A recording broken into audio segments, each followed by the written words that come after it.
And now the news team at 10. Ernie Anastas, Brenda Blackman, Stormfield's weather, and sports with Russ Salzberg and Monica Pellegrini. This is UPN 9 News. Tonight, more horror on the highway. Why did another Atlantic City bus go out of control?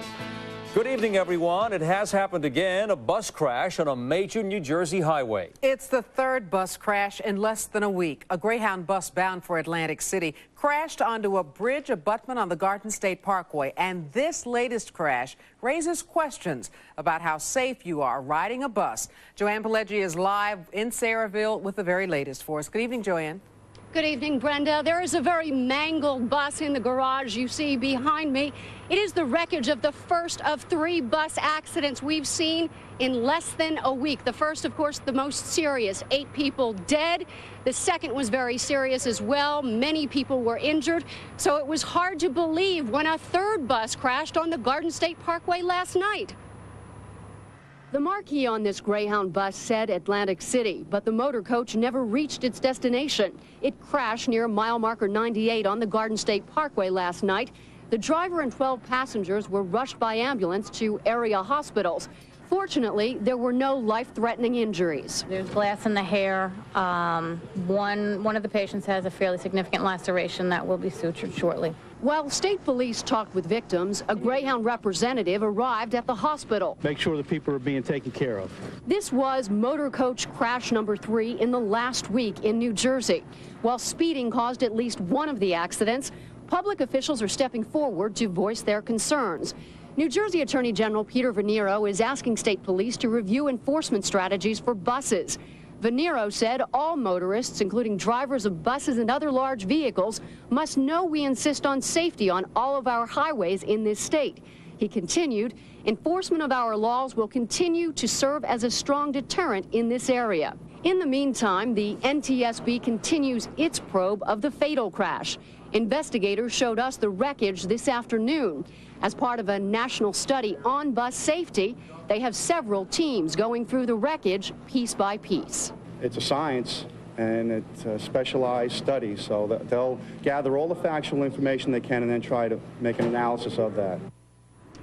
Ernie, at this point, the NTSB is only investigating the fatal crash. That's the Christmas Eve crash. State police are handling the other 2 crashes. Reporting live in Sayreville, Joanne Pelleggi, UPN 9 News. Back to you, Ernie. Thank you, Joanne. And tonight at the same time, one of the people who survived the Christmas Eve bus tragedy is telling a tale of terror. He says that he is haunted by the horror of that day, and he says now he is suing for millions of dollars. Logan Crawford heard his story.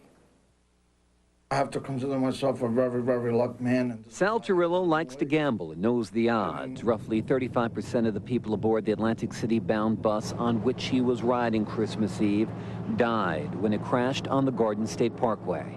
All I know is that the bodies were found all over the place, yelling and screaming. The next thing I know, there we are. An upside-down bus.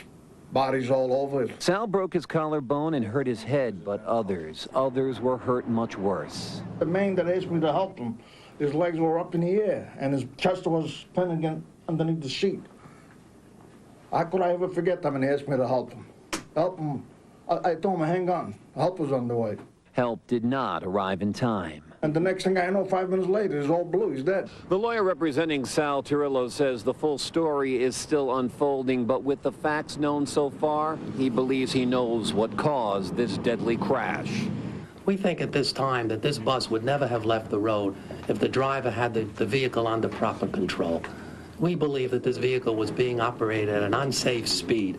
Attorney Ivan Tatleff is suing the driver and the bus's owner for $5 million on behalf of Turillo, who says he's ridden with the driver in the past. It has a heavy foot. In my opinion, always that. But nothing happens, it's okay. You could speed all the time and get away with it. Nothing happens. The official cause of the accident is still under investigation by the National Transportation Safety Board, which says the bus's brakes were out of adjustment, but it's unclear if the problem occurred before, during, or after the wreck. Logan Crawford, UPN 9 News. In other news tonight, some wicked weather has started moving through our area. And if you look out your window in the morning, you could see snow. Here's Dr. Frank Field with the latest. And some folks have looked out the window and seen some snow, and they've seen some sleet too. On our radar, you see a mixture of rain and snow moving in.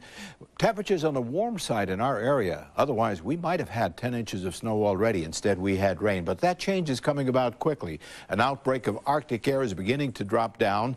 And tonight, that rain along the coast will move off into the Atlantic. Cold air will sweep in. And yes, tomorrow there'll be scattered snow showers around, blustery winds, dropping temperatures. And I'll have more details on that cold blast a little later on. Ernie? Okay, thank you, Frank. Tonight, police in Jersey City are looking for a hit-and-run driver. A pregnant woman was mowed down as she crossed the street, and tragically, her unborn baby was killed. Michael Hill is live in Jersey City with more on this story tonight. Michael? Ernie, Yolanda Rios is alive tonight, but the baby she had been carrying for 26 weeks, as you said, is dead. Rios is an analyst at a Manhattan brokerage firm. She never made it there this morning. Her relatives tell us a car cut her down here in Jersey City just after 7, but the car never stopped. Yolanda Rios was 26 weeks pregnant and just entering her third and final trimester. This was her dream, to have the child. She had bought the crib already and everything, set up the room, and she was so happy, so happy, so happy. Every day she told me, Mom, pray for my baby. I says, I'm praying for your baby. But her dream pregnancy ended this morning on a Jersey City street.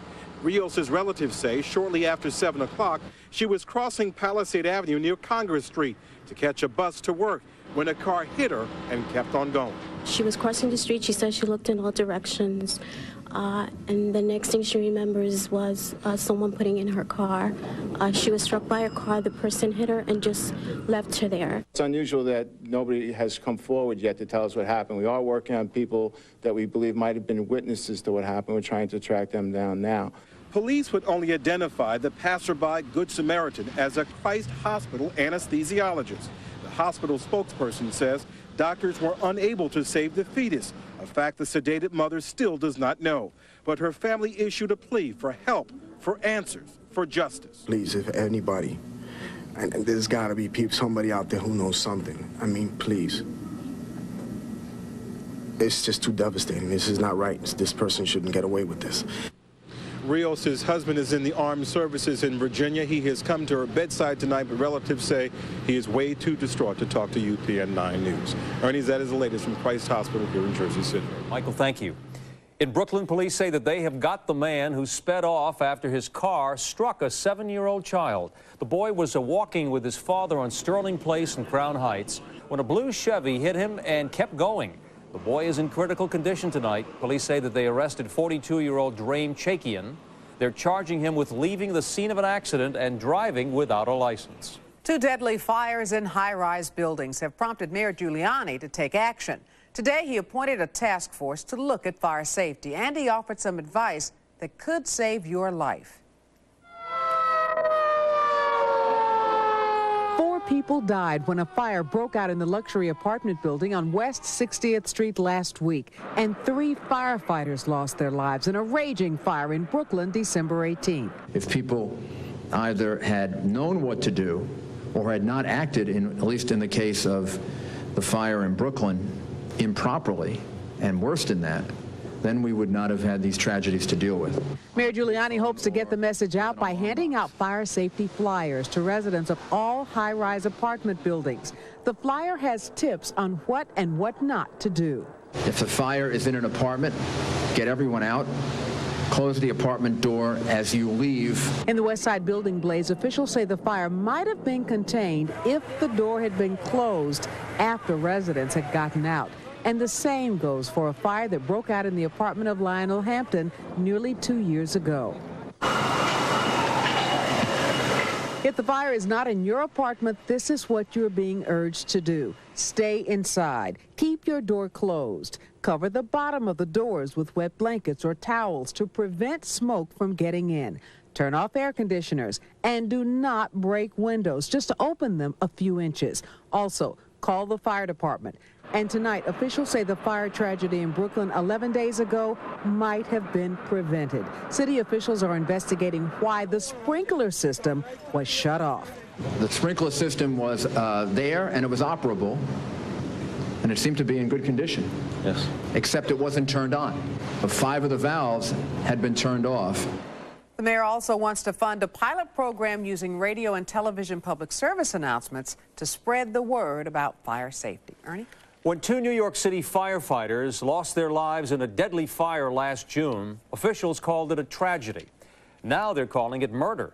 Captain Scott LaPiedra and Lieutenant James Blakemore were killed during this fire in East New York, Brooklyn. Their deaths have been reclassified now as homicides after the fire marshal determined the blaze was a result of arson. It took more than 200 firefighters to finally bring the fire under control. No arrests yet. In the showdown with Saddam, rain kept U.S. warplanes on the ground today, but there was action to see on videotape. Pat Rogers is live in Washington with the very latest for us. Good evening, Pat. Good evening. Well, Saddam Hussein is still defiant even after yesterday's attack and the attack a couple of weeks ago, Operation Desert Fox. It seems that at least for now, the two countries, the United States and Iraq, are sort of locked into this game of brinksmanship. It's a game played with deadly missiles. Coordination for a deed. One day after F-15 fighters unleashed an attack over Iraq, the Pentagon released cockpit tapes to show the world. They may have finished a fight, but they didn't start one. Tally the SAM. The U.S. pilot had just spotted a surface-to-air missile, or SAM, headed right for him. The Pentagon contends the time displayed on the instruments clearly shows Iraq fired first. 6 bombs hit the target area. The F-15s retaliate, hitting an anti-aircraft site. Iraq rejects the claim of self-defense, saying the assault was entirely unprovoked. Today, both sides fired again, verbally. We said that Iraq reserves the right to retaliate. Former Deputy U.S. Ambassador to Iraq, Joseph Wilson, took aim at Saddam. The whole purpose of Desert Storm was to expel him from Kuwait and to degrade his capability of being a major league jerk in the region. Now, he's been relegated to the minor leagues. It's important he stay in the minor leagues. In Washington, members of a group demonstrating against U.S. sanctions against Iraq. To symbolize Iraqi bloodshed, they threw red dye on the sidewalk in front of the executive building. 3 were arrested for that. 12 others were charged with demonstrating too close to the White House. For now, bad weather, not the Iraqis, kept the U.S. and British planes out of the no-fly zone. U.S. officials say they'll be flying soon, even as the Iraqi vice president promises to shoot them down. Well, now, this Iraqi defiance is part of a strategy on the part of Saddam Hussein. That's according to 2 experts I talked to yesterday, one a military expert, the other a former diplomat. And they both said essentially the same thing, and that is that now that Saddam Hussein has basically stopped weapons inspections in Iraq, he's now going to try and reclaim some of the airspace that's been blocked off to him in those no-fly zones. And then they say he's going to try and get rid of these sanctions that have plagued him for so long. But President Clinton says he's not going to be able to do any of those things. Brenda and Ernie, back to you. Pat Rogers in Washington. Thanks, Pat. We're back in just a minute, and still ahead, who told John Gotti Jr. to say no deal to a plea bargain offer from the feds? And then a battle over a stadium for a baseball team. Should you be forced to pay the bill for a stadium in another town? We have that story and more news when UPN 9 News returns in 60 seconds. And now, tonight's UPN 9 News Rundown.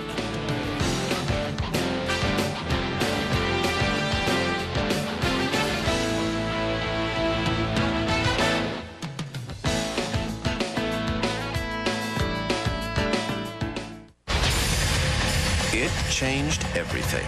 Not once, but twice.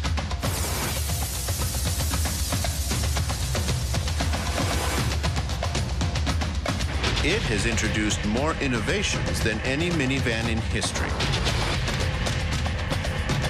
Dodge Caravan. Dodge Intrepid. Come elevate your standard of driving. There's a celebration going on at your Jeep dealer. It's the Jeep Awards event, honoring the all-new Grand Cherokee Limited, named 4x4 of the Year and 4-Wheeler of the Year. So we're celebrating with a zero-down, $289 a month Cherokee Sport lease with $784 due at signing, or get a no-charge automatic on select Wranglers. Hey, deals like this don't just fall out of the sky. So hurry in before January 4th, when this great lease celebration ends. Check out this $289 lease at your Jeep dealer today.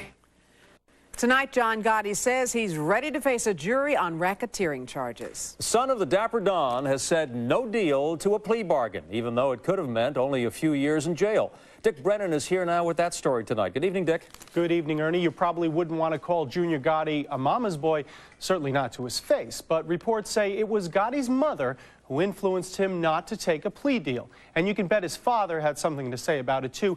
Experts say he's still calling the shots from prison. Either way, people will get to see if there's any Teflon left over for Junior. The feds say Junior Gotti is running things while Dad is away for life. But Junior sure won't walk in his father's footsteps straight to a jail cell, not even if the government was offering only 8 years at their favorite maximum security prison. Relatives and friends say his father, the Godfather, was probably genuinely concerned that his son might go to jail. It's one trait of John Gotti that I think went uncontested, that he was viewed by law enforcement and his own as a person who was a real family man. So I think that he's probably giving him direction from father to son. Charges against Gotti include loan sharking and gambling, bogus phone cards, robbing a drug dealer, and shaking down strip clubs and construction companies. Junior and his co-defendants will have to explain away supposedly incriminating audio tapes, but that's not impossible, according to defense attorney Greg O'Connell. It can also undermine the credibility of the speakers on these tapes. So it really turns on who's talking. The trial will feature the usual list of mob informants, including the stars like Al Diarco, the former acting boss of the Lucchese crime family, but there'll also be a slew of underlings whom experts say may not have the smarts to stand up to cross-examination. Gotti also gets the services of Bruce Cutler, the attorney who helped the Teflon Don beat many a rap with his patented flourishes. Meantime, many Gotti co-defendants who were ready to deal are supposedly furious, since if they lose at trial, they stand to lose a whole lot. Perhaps as little as 2 years in jail they were facing. Now that this deal is off the table, they may be facing 10 times that. Now, the trial is set to begin in February, but it could get pushed back to April. John's sister, Victoria, is also firmly behind rejecting the plea deal. She says you have to fight for what you believe is right. Brenda, back to you. Dick, thank you very much. Monday Night Football led to a bust of topless dancers on Long Island. Undercover cops raided Upper Dock Jimmy's Thieves in Kings Park and charged 3 women with dancing topless at halftime. The owner was also arrested. Extra officers were brought in to close the place down. Police moved in after getting a tip. The topless dancers at halftime was a tradition at the place. Well, a plan to boost Newark's economy could cost taxpayers big time. A minor league baseball team is moving in, and you could end up paying for its new home. Reggie Harris is here now with details on the baseball battle. Reggie. Ernie, Newark is trying to become the next big-time sports town. You may have heard the city wants to build a pro basketball arena and a pro soccer stadium. A minor league baseball stadium is already under construction. However, it is costing more than expected. Yes. Yes. The vote was unanimous. Essex County freeholders tonight put up nearly $3.5 million more for this construction project in downtown Newark. By July, it will be Newark Stadium, the 6,000-seat home of the minor league Newark Bears baseball team, built completely with $29 million of public money. The city of Newark and Essex County equal partners in it. Former Yankees catcher and Newark native Rick Cerrone owns the team. Site cost a lot more than they anticipated initially. This was bonded 3 years ago on a different site. They knew that this is going to be something very well for the city and the county, so they continue to go forward. I think it's a credit to the city. Many people in Essex County agree that minor league baseball will be great for Newark, but out here in suburban Essex, some taxpayers wonder if a stadium that's running nearly $7 million over original estimates is worth more county bond money and perhaps higher county taxes. I like baseball, but I'm not sure. I pay a lot of taxes right now, just living in Maplewood. I'm not sure that this is going to help Newark, so why put more money into it? You know, and if it's going to raise our taxes are pretty high already. Part of the problem is $7 million in cost overruns, mainly to buy and prepare private land because the original site, a county park, turned out to be contaminated. The freeholder president says in the end, all costs will be justified. The way Newark goes is the way Essex County's going, and we have to invest in the city. to make Essex County viable. We have to bring back the city. The Newark City Council also approved almost $3.5 million in additional bonds today. Both the council and the Board of Freeholders stressed that they have hit their funding limits. The Newark Bears will play 70 games a year in their new home. Brenda? Reggie, thank you very much. Well, it wouldn't be New Year's Eve in Times Square without confetti. So today a test run was held to make sure the stuff would fly. It's an airworthiness test that's done every year. Producers of Thursday night's extravaganza tossed handfuls of confetti out a building window, just like it'll be done New Year's Eve when 3,500 pounds will fly from 13 different buildings at the stroke of midnight. Look pretty good to me as that flying out the window there. Yes. We've got to start doing that pretty soon, aren't we? Yes. All right. It should be fun. You bet. Still ahead tonight on UPN 9 News, we have new hope for people suffering from Parkinson's disease. Also, how beta-carotene may help you fight breast cancer. And then an emotional farewell to two babies that no one attending their funeral even knew. And these swimmers say they have a good reason for taking the plunge into icy waters. We'll find out what that is when UPN 9 News continues. And now, tonight's UPN 9 News Rundown.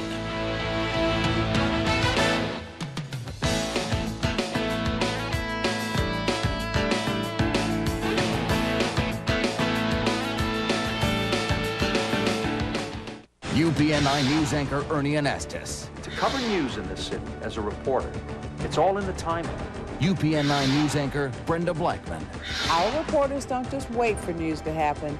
They go out and get it. Live in Chelsea, live in Harlem. Live from the Waldorf Astoria. This is UPN 9 News. If we're not tuned into what's happening in the community, you're not going to get the kind of newscast that we're putting on the air. Join the news team at 10, only on UPN 9 News.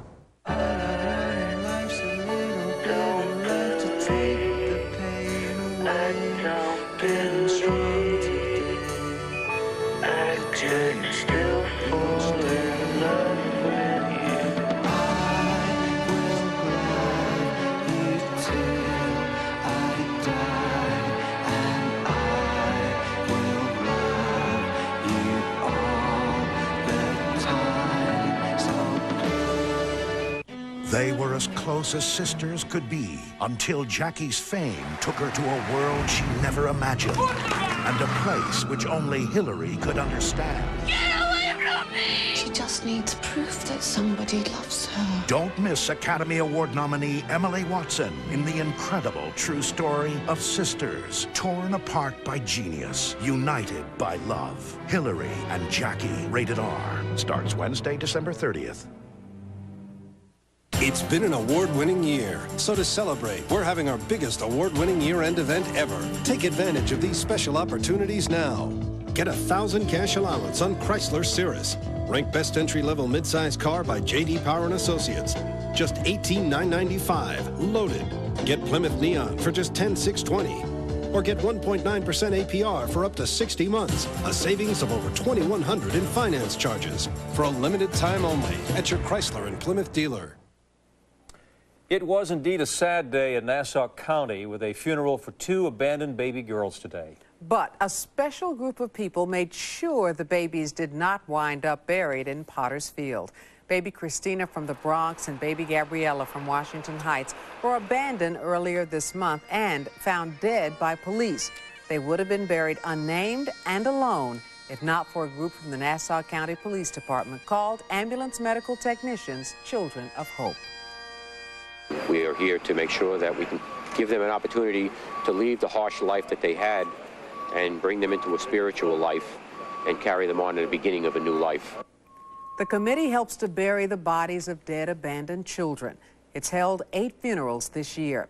Jacquard says it helps give closure to the ambulance technician sent to pick up the abandoned babies. And he urges pregnant women who don't want their babies not to abandon them, but to call for help. And funeral services were held on Long Island today for Pulitzer Prize-winning columnist Mike McAlery. McAlery died Christmas Day after a long battle with colon cancer. He was only 41 years old. More than 300 mourners turned out at Mary Immaculate Church in Bellport. McAlery won the Pulitzer Prize this year for his reporting on the Abner Louima police brutality case in the Daily News. And during his career, McAlery also worked for the Post and Newsday.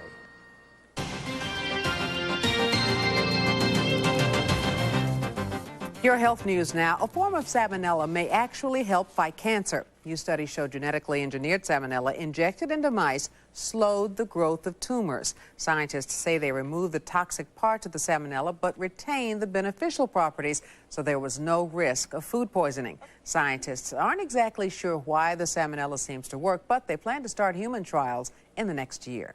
Tonight, there is new hope for people with Parkinson's disease. Dr. Frank Field is here to tell us about a breakthrough surgical procedure. Frank. Ernie, Parkinson's is a debilitating disease. Michael J. Fox, Muhammad Ali, and Katharine Hepburn are just a few famous people who have it. And now doctors believe that they have one of the most important discoveries in the battle against Parkinson's in many years. Mr. Joel Friedman is a successful businessman and financier. 5 years ago, he was diagnosed with Parkinson's disease. I get rigidity in my legs and in my arms, so that at the end of a day, particularly in the evenings, sometimes I can't walk, and my voice gets strained. So Mr. Friedman is undergoing revolutionary surgery at Manhattan's Hospital for Joint Diseases. It's called STN.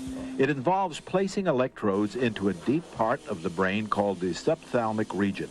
First, doctors listen to Mr. Friedman's brain cells to find his subthalamic region. Using the sounds, doctors plot carefully a map of the brain. The patient is awake during surgery to perform tests that can help guide the surgeons. Not fun. No, not fun. No, it is not. Once the surgeons have pinpointed the spot, an electrode is placed at each side of the brain connected to a pacemaker, effectively rewiring the faulty brain circuitry caused by Parkinsonism. How long will the other side take? The other side will be actually a lot faster. Doctors are stimulating the subthalamic region because it controls not only tremors, but other disabling components of Parkinson's. Researchers believe STN may help thwart the progression of Parkinson's. And unlike traditional treatments, STN destroys no brain tissue. I would like to think that there will be a cure for Parkinson's that does not involve surgery. But right now, this is the most advanced procedure we have. Mr. Friedman is one of the first people to undergo this surgery. He hopes he can help provide support for others. To be honest, talk about it, and get legislation that people can't be dismissed from their jobs. Insurance benefits that can't be interrupted. Mr. Friedman was on Parkinson's medication, but that medication lost its effectiveness. Up to 1.5 million Americans have Parkinson's, with 50,000 new cases reported each year. Brenda? Extraordinary report. Thanks, Frank. A new study reveals a diet high in beta-carotene may lower a woman's risk of breast cancer after menopause. The antioxidant is found in foods like spinach, broccoli, and cantaloupe. It's still unclear how early in life a woman should pay careful attention to her intake of beta-carotene. Still ahead tonight on UPN 9 News, why Jewel likes Marilyn Manson. Also, Steven Spielberg's movie regrets. Then, are we facing computer chaos a year from Thursday night? We'll take an in-depth look at how you might be bitten by the Y2K bug. And we'll visit the spa where your pet gets the royal treatment. Stay with us. And now, tonight's UPN 9 News Rundown.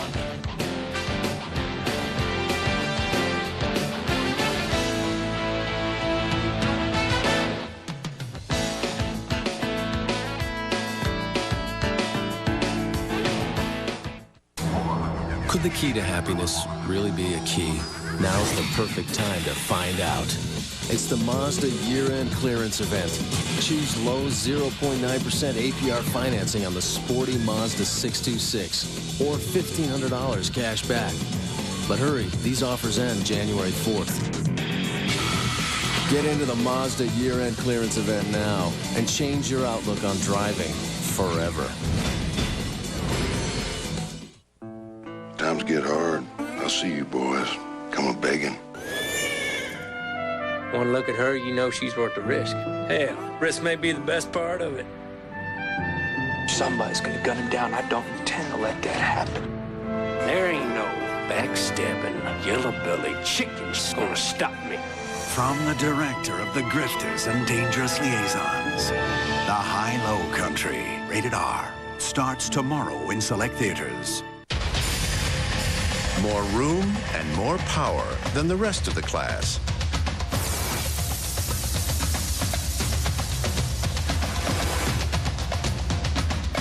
It has introduced more innovations than any minivan in history. Dodge Caravan. Dodge Durango.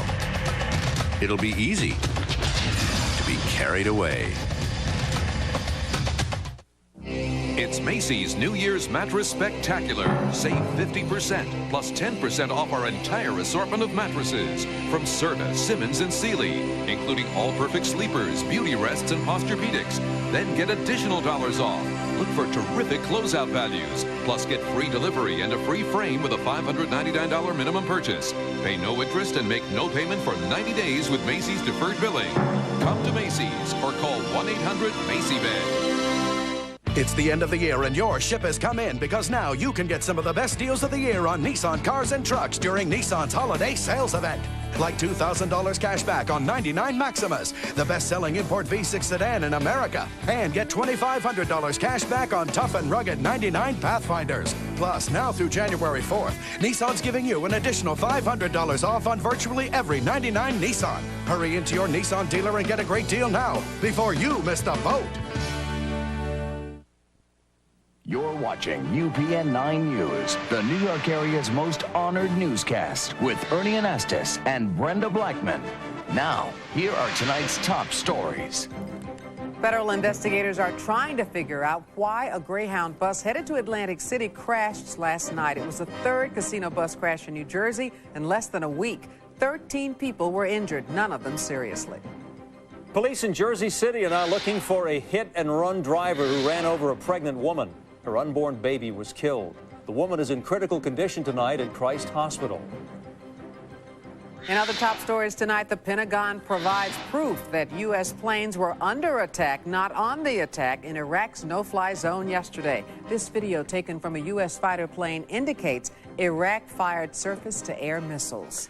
Well, it sounds harmless, but a global computer glitch known as Y2K threatens to change your life in ways that you never imagined. Tammy Taylor reports it's a race against time to fix the problem, and the clock is ticking with a little over a year to go. There's not an understanding of the cost of this problem. It's going to affect all walks of life. It's going to affect all of us on the planet Earth. Imagine a world where phones don't work, where planes can't fly, a world where stores are out of food, banks are out of cash, power fails across the country, and nuclear missiles are unpredictable. That could be our world very soon because of a computer problem known as Y2K. We're just not going to get all the systems fixed in time. The potentially disruptive problem known as the Millennium Bug exists because back in the 60s and 70s, computers had very limited memory. So programmers used 2 digits instead of 4 to signify the year.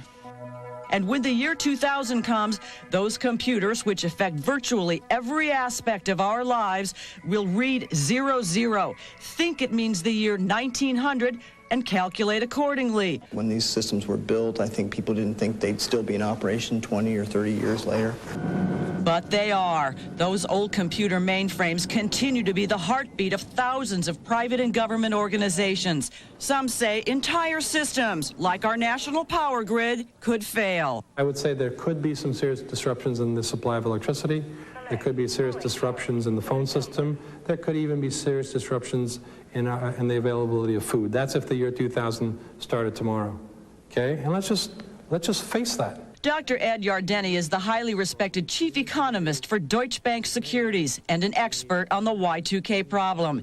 He has some dire predictions about how Y2K will affect the economy. So I'm looking for a serious global recession in the year 2000. I think the disruptions will be significant enough that many of us simply aren't going to be able to do business as usual. Why is Y2K so hard to fix? The old mainframes are programmed in ancient computer languages with individual modifications added by each programmer over the last 25 years. For example, the programmer could use his girlfriend's name in the computer code, and no one could possibly know that the word Lydia means shut it down.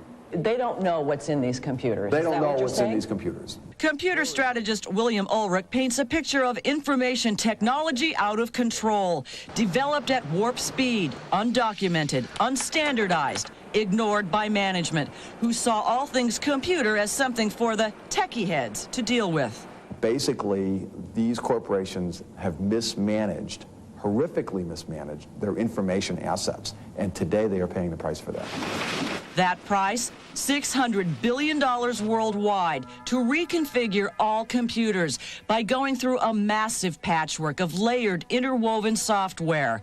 Buried deep within it all, those 2-digit date codes that need to be manually changed, date by date, line by line by line, 100 billion lines of code worldwide.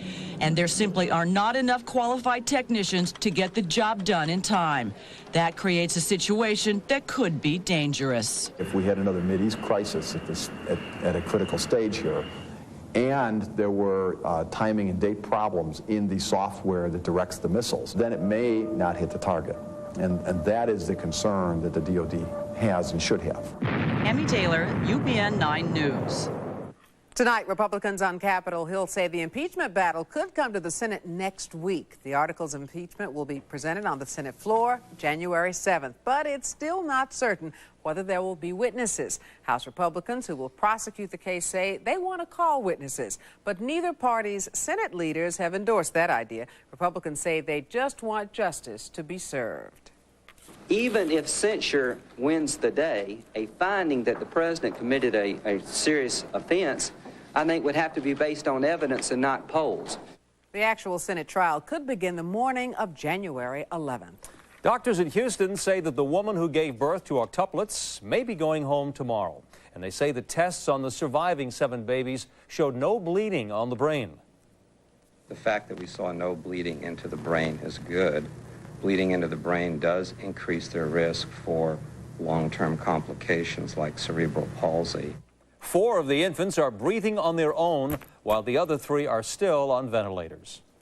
Will Jewel team up with Marilyn Manson? That story tops our eBiz News.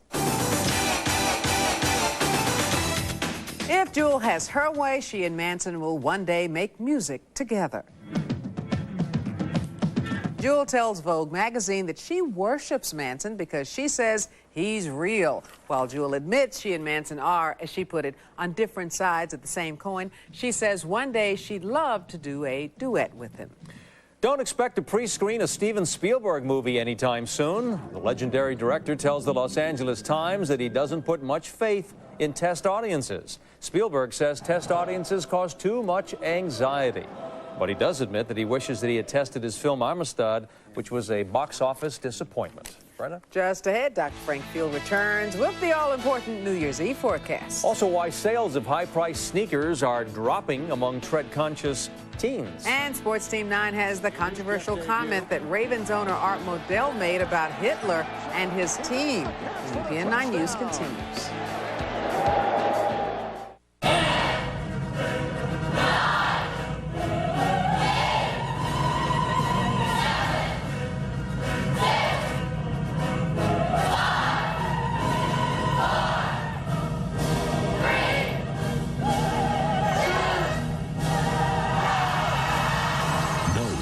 Countdown would be complete without a Star Trek Voyager. We'll protect you. No!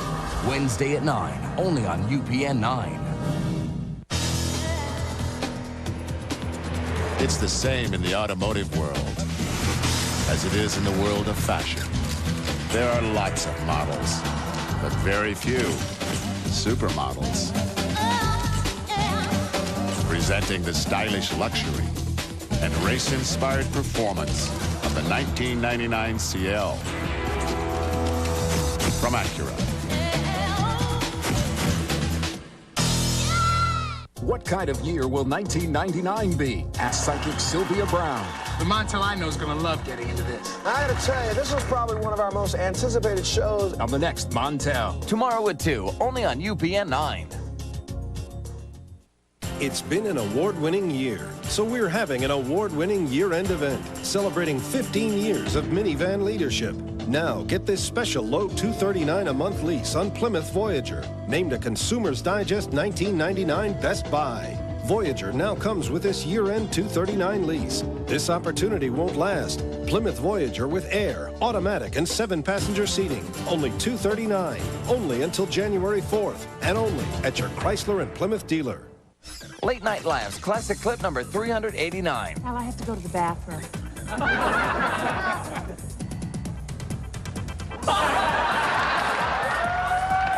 Late Night Laughs, weeknights at 11, only on UPN 9.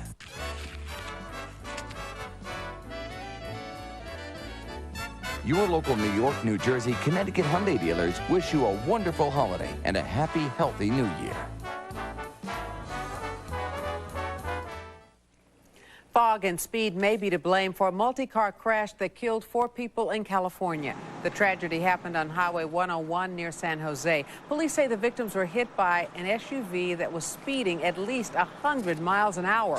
Police are looking for the driver who fled the scene. The entire Bay Area has been blanketed with fog, making visibility on the roads next to nothing. An ice rescue in Michigan went terribly wrong today when a rescue boat capsized. Rescuers were attempting to save 15 fishermen stranded on an ice floe. A rescue boat lost power and it was blown over by gusting winds. 5 people, including 3 of the stranded fishermen and 2 rescuers, were pulled from Lake St. Clair. The victims are all suffering from hypothermia and are being treated at local hospitals. Some special pets are getting their royal treatment from one pet store in Tokyo. The Ken 21 Pet Shop specializes in giving guest pets nothing but the best. That includes birthday parties with a cake made of chicken pate. And for those health-conscious pets, it has plenty of gym equipment to work off those holiday pounds. Look at that one. The owner is even building a swimming pool to help turn his store into the ultimate pooch palace.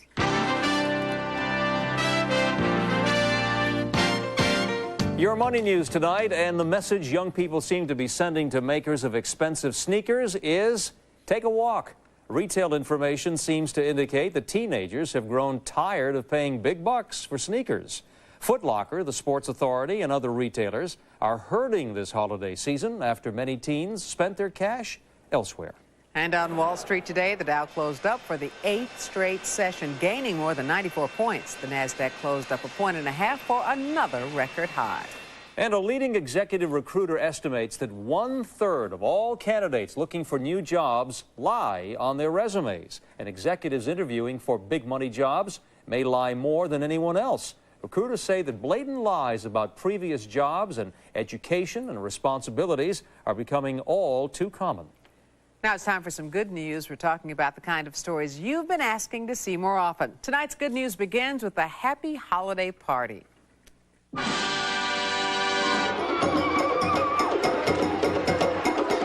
They got right into the swing of things at the Marriott. The guests of honor were children living in housing projects in and around central Brooklyn to make sure their holidays are happy. More than 1,000 kids joined in the festivities, which celebrated Christmas, Ramadan, Kwanzaa, and Hanukkah.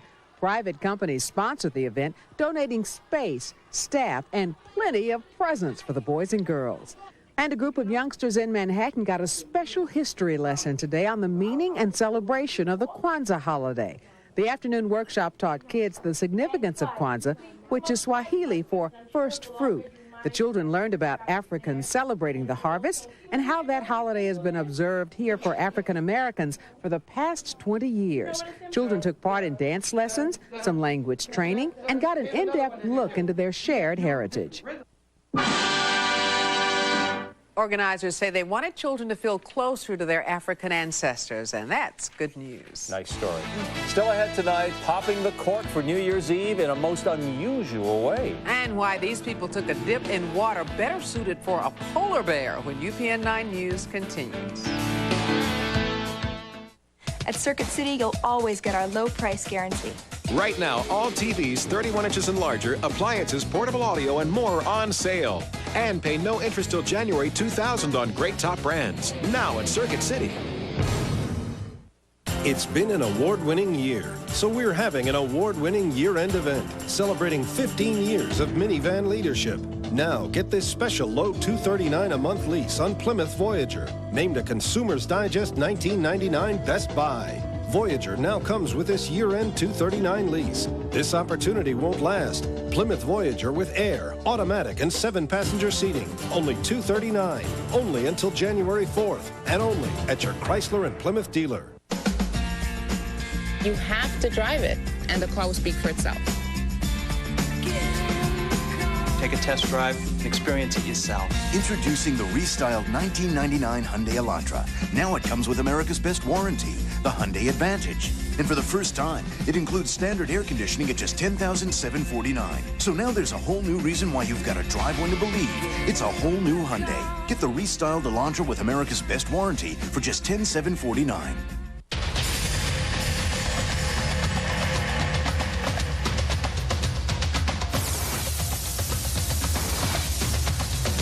Cars designed for fun in the fast lane. Plus, for a limited time, many first-time buyers can get special financing that can save money over prevailing rates.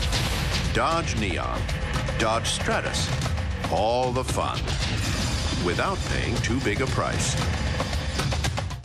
At Circuit City, you always get our low price guarantee. Right now, all TVs 31 inches and larger, appliances, portable audio, and more on sale. And get this 35-inch stereo TV for just $699.99. Now at Circuit City.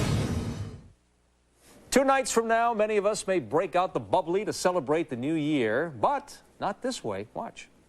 3, 2, 1, Now, this cork was popped by a man with a sword, showing off the rare art of champagne sabering. Then the champagne flowed in a pre-New Year's Eve rehearsal at 21 Club in Manhattan. The bubbly was poured over 1,000 champagne flutes arranged in a pyramid. Are we getting in the mood, Brenda? Oh, I think we're ready. I think we're ready. Let's and party. The big question now, though, is what's the weather going to be like? Yeah.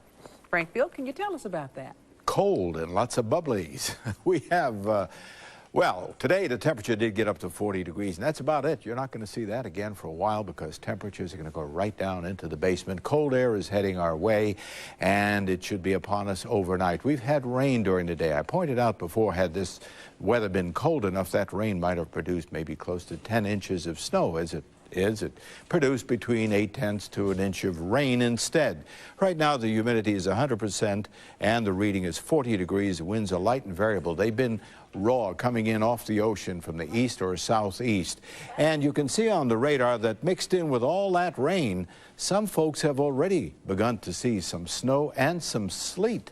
That's well to the north and west of the city. And the changeover produces overnight a change from warm weather into much colder weather. Much of that rain will change over again to snow showers, and cold, blustery northwesterly winds will then begin to move in. You can see in our satellite photograph cold air dropping right down across the Great Lakes. That's the weather system that's on top of us right now. The next weather system is a storm that's developing over the Pacific Northwest. That will head our way, and once it moves this way, it will probably move in over the New Year's weekend holiday, and that might be a real problem. Meanwhile, for tomorrow, the coastal storm that's developed here and brings us the rain and the drizzle and the sleet and some snow to the north and west will continue to drive off to the northeast, and that means that cold air will then begin to move in, changing the pattern with blustery winds taking over. So our forecast for the tri-state area, as that snow area continues to move in, occasional periods of snow showers during the day tomorrow into tomorrow night. Tonight, cloudy, rainy, raw, flurries changing over inland, temperatures getting down to 36. Tomorrow, a blustery day. Temperatures will just keep on falling during the day, getting down into the mid-20s, dropping down into the teens by tomorrow night. Our 5-day forecast, it's a chilly one. We have temperatures that will remain below freezing right into the weekend. And then on the weekend, another storm system will develop. That one will bear some close watching on Saturday. With cold weather, it means maybe some snow will really begin to develop on the weekend and give us a bit of a problem. But for New Year's Eve, we expect just a clear and cold night. So that's the good news with your bubbly. So should go well. Cuddle up night, eh, Frank? Oh, cuddle. That sounds like fun. Thanks a lot, Frank. Football owner puts his foot in his mouth. And the Big Bold Bonanza is underway. Time now for Sports Team 9.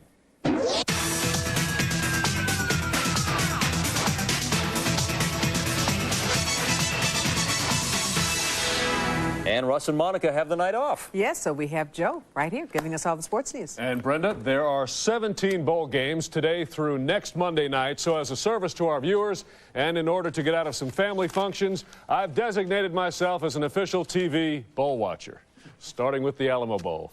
4th-ranked Kansas State and Purdue. This Kansas State coach here flipped out. Don't they have decaf up there?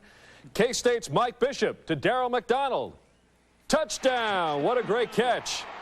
And then the Purdue quarterback, Drew Brees, chucks this one to Isaac Jones. Touchdown. And now that same coach has a big headache. Purdue 17-7 at halftime. The Micron PC Bowl, Miami and NC State at Miami. Miami quarterback Scott Covington lets it fly to Santana Moss. He's gone 80 yards. Right now the Canes are up big, 42-17 as they play the 4th quarter. And there's one more today, the Music City Bowl, Nashville, Virginia Tech and Alabama. The Alabama quarterback throws to Anthony Midget, the Virginia Tech defender who brings it back in. Alabama's worst bowl game since '72. They never lose, 38-7, Virginia Tech tonight. No NFL coaches fired today. There are 7 jobs open. George Seifert was interviewed in Carolina. Now, asked about who he wants, Baltimore Ravens owner Art Modell put his foot in his mouth. Do you have a preference at this point? At this stage, on this day, do you have a preference for style? If Hitler came back, I'd take him. Wrong answer. To hockey now. The Islanders in Tampa tonight. Second period, the Lightning on the power play. Corey Cross shoots it over to Sandy McCarthy. McCarthy with his 3rd goal of the year, past the Isles goalie Marcel Cousineau. And the final was 3-0 Tampa Bay, just like that. College hoops, the top-ranked UConn women whipped Villanova 74-43, and they are 10-0. She won the LPG championship. Sari Pak today named the Associated Press Female Athlete of the Year. The rookie from South Korea won 2 majors and had huge galleries following her. She did for women's golf what Tiger Woods did for the PGA Tour the year before. Sari Pak, Female Athlete of the Year. Continuing our sports year in review, it's time for baseball. It was a good year for baseball. I still have ticker tape all over the yard. Here's Russ Salzberg.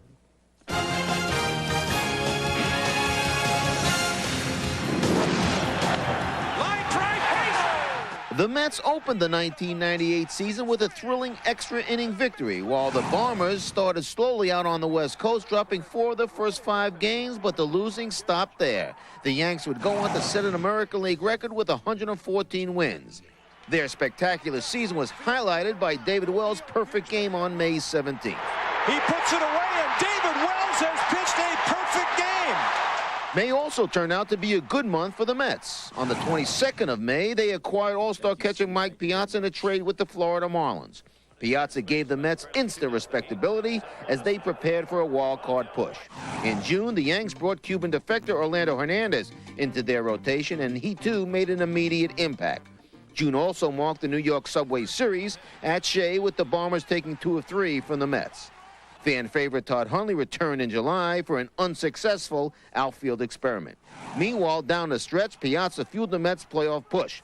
Unfortunately, the Mets lost their last 5 games of the season and finished 1 game back in the wild card race. Different story, though, for the Bronx Bombers, where American League batting champion Bernie Williams led them into the postseason. Despite losing Darryl Strawberry as he waged a battle of his own against colon cancer, the Yanks marched on, disposing of the Texas Rangers in round 1 by taking 3 straight. Then in the American League Championship Series, after falling behind 2-1 to the Cleveland Indians, the Bombers rebounded to take the series in 6. There's one. Jeter turns it. That's the ball game as far as they're concerned. And then in their 35th Fall Classic appearance, the Yanks would just overpower the San Diego Padres to capture their 24th World Series title, and in the process set an all-time record for victories in a season with 125.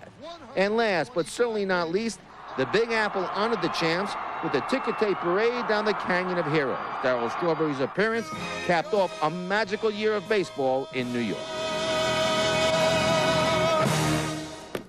And maybe they'll do it again. Maybe so. Hey, you know, with all those bowl games you were talking about, we were wondering, is there a cereal bowl this year? There is a cereal bowl, Ernie. And your team is in it. Okay, that's it, guys. Still ahead, some hardy souls go swimming in icy water, but for a very good reason. And we'll find out what it is when UPN 9 News continues in a moment. Where's he going? You're not going to take FDR Drive, are you? What are you, crazy? Take 6th Avenue. Guys, I have lived here over 20 years. Take 3rd to 25th, cut over to Madison. We'll never get through. Relax, will ya? He's stopping for food. We don't have time. Good bagel. Here we are. Already? The 99 Accord. So comfortable, it can help you cope. Now you can lease a 99 Accord LX for $239 a month for 36 months. This year, the wildest party animals are counting down to 99 at UPN's New Year's Barking Eve. It's America's Greatest Pets 1-hour blowout, featuring special guest Dick Bark. Get it, Dick Bark? Plus Harry Comic Jr., the Beastie Girls, the Stray Kitty Cats, man, the Not-So-Mighty Ducks. Sounds daffy. And a bunch of other party crashers you gotta see to believe. Wow. America's Greatest Pets New Year's Barking Eve. Thursday at 9, only on UPN 9. Fill my heart with joy. You fill my heart with love. Family love forever. All we hold so dear. Celebrate together through the years. Kwanzaa greetings from McDonald's. Did somebody say McDonald's? Happy Hanukkah from Norman, Susan, and Robin Walensky. I'm a reporter here at Channel 9 News. To all of you at home, have a great holiday season and a Happy New Year. See you in 1999.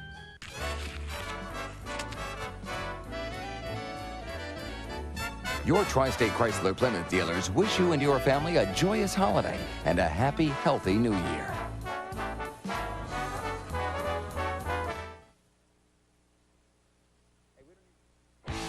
And now, here are tonight's winning lottery numbers.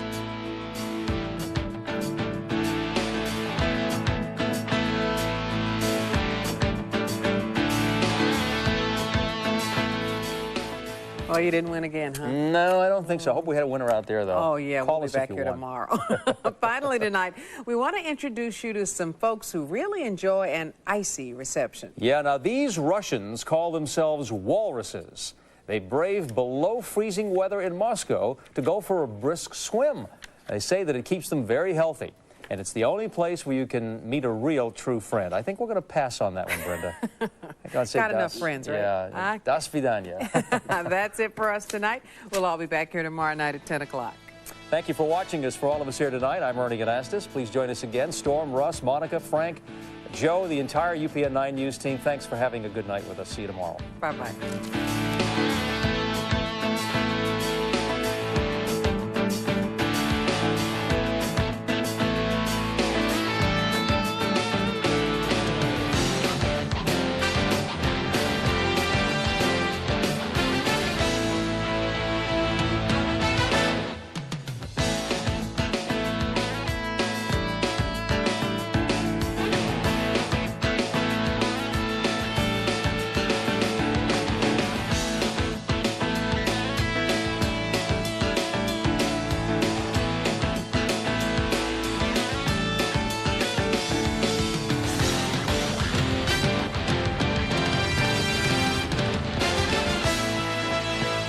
The closed captioning of UPN 9 News is underwritten by your local Chrysler Plymouth dealer.